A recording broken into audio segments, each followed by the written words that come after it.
Hey everybody, it's Slamtilt once more, and welcome to 1300 AD.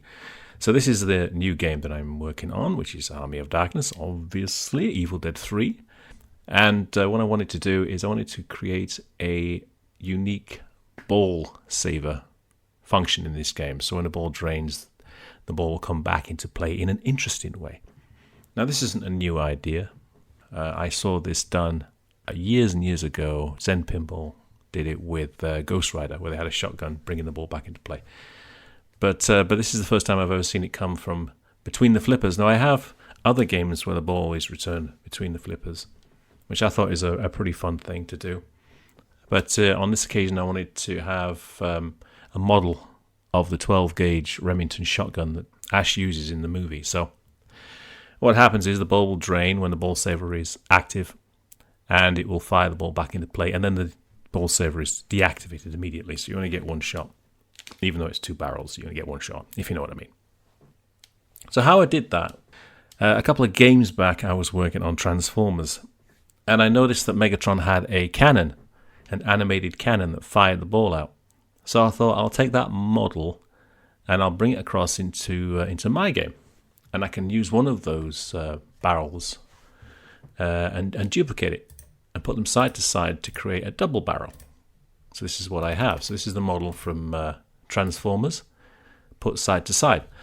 And then what I do is I create a box around a capture box using Future Pinball's very excellent mini playfield feature, which allows you to grab any object and then resize it, rotate it, tilt it, do whatever the hell you want with it.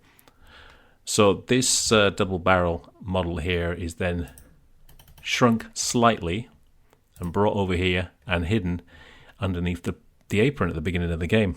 And this is the script for it. So you can see it's Mini Playfield 1, Mini Playfield 0 is the Book of the Dead. So this is the double barrel shotgun. And you can see here that it's 0.5, which means it's half the size. So I've shrunk it down to half its size so it fits or hides away underneath the apron. And then when I need it to, will come out from behind the apron, and then it will fire the ball back into play, but it's not actually firing from the barrels, it's firing from the drain. And then it will do like an animation of the gun firing and then disappear underneath the apron again, so the player doesn't even know it's there. I have other functions for it as well, which I'm working on, which is to have the gun move left and right, having the player control its movement using the left and right flippers, which is a little bit more difficult, slightly more complex coding to do that. So that's how you do that simple function. I'll show you the video one more time so you can see it in action.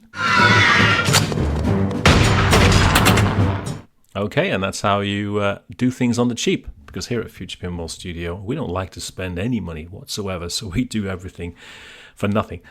So we beg, borrow, and steal whatever we can find. So on this occasion, I do remember working on Transformers, and that experience became very useful when working on this. As other experiences have, the more tables you work on, the more experience you have, and you can use that experience and knowledge when creating your new games. All right, okay, well, thanks for watching, and I need to go back now, back to 1300 AD, and continue my adventure. Toodaloo.